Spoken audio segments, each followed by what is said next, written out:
Ladies and gentlemen, I'm going to tell you a story, the name of which is The Village of Anything is Possible. This story was originally written by a man by the name of Max Stitz, S-T-I-T-S. But over the years, as it has been passed down, people added things to the story or changed some things in the story. But I'm going to tell you the story as I know it and as I heard it. Here it goes. A long time ago, in a place not so very far away, an old man was walking slowly down a country road. He was bent over from his advanced years, showing the wear and the toll that life had taken on him. His jacket, which once was of the finest material, was now tattered and torn, and the cool evening air was coming up through a hole in the bottom of his shoe. Ah, but the shoe was once of the finest leather. As he walked up a hill, suddenly on his right, he saw a sign. And on that sign was written, "Welcome to the village of anything is possible." Oh, what nonsense, said the old man. Who ever heard of a village called Anything is Possible? But who knows, maybe it'll be a place where I can get a bite to eat and to lay my head for the night. And as he went up to the top of the hill, he saw down in the valley below the twinkling lights. Well, he thought, there's a village where I might be able to get some rest and maybe some nourishment. And as he continued on and went further, he saw that same sign again. Welcome to the village of Anything is Possible, and we're glad you're here. But the man just simply walked on. And as he got to the edge of the village, he noticed that there was no evidence of trash being thrown around, that it was spotless, that it was clean. And he said, I've never seen a village like this or any city like this in my life. It was absolutely beautiful. And as the sun was setting in the west, that whole place, the houses, and everything else literally glistened. As he walked around, he saw no one. He says, well, that can't be. He said, let me knock on the door of one of these little round huts.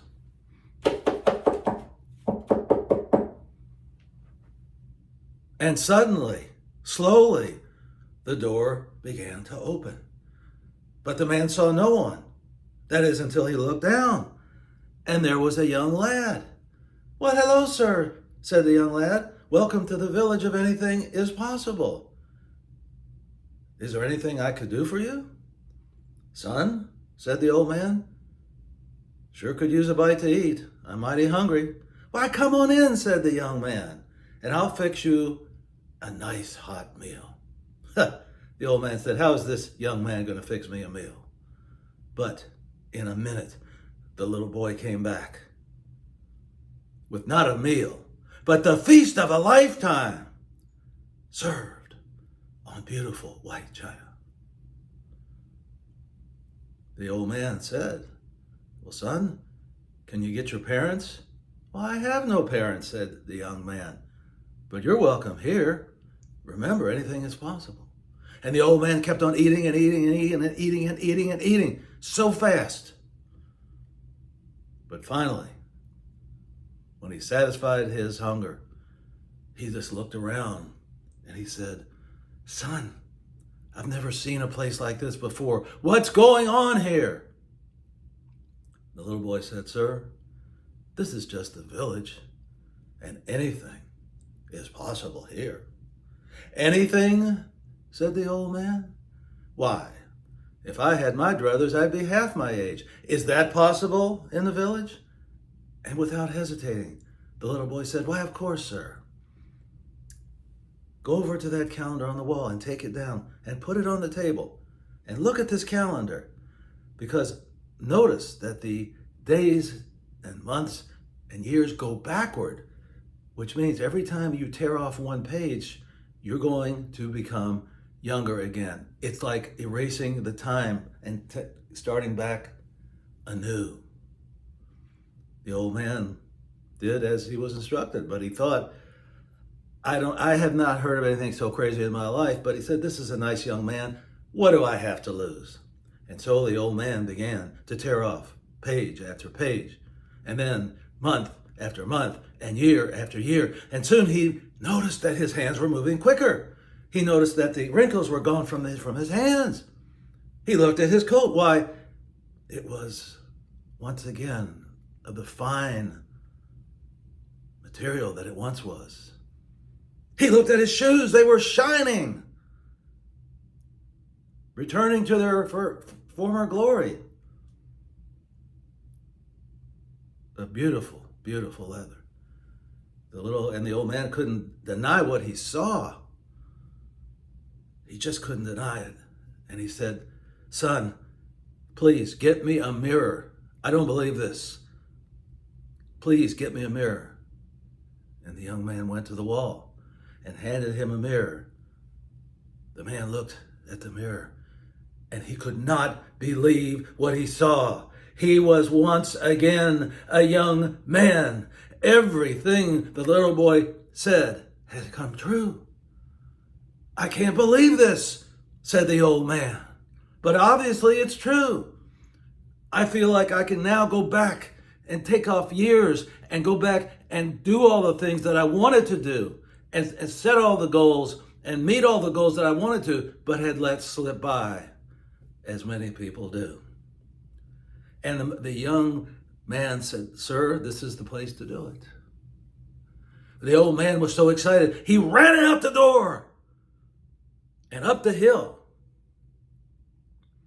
And as he got near the top, he saw a sign. Thank you for coming to the village, but don't forget to take the village with you. Well, the man wasn't quite sure what that meant, but he said, I'm going to go on my way. And as he reached the top of the hill, a negative thought came to his mind. Why? How can this possibly be?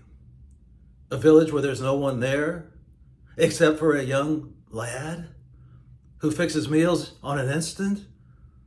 A place that is spotless? Feeling like I'm a young buck again?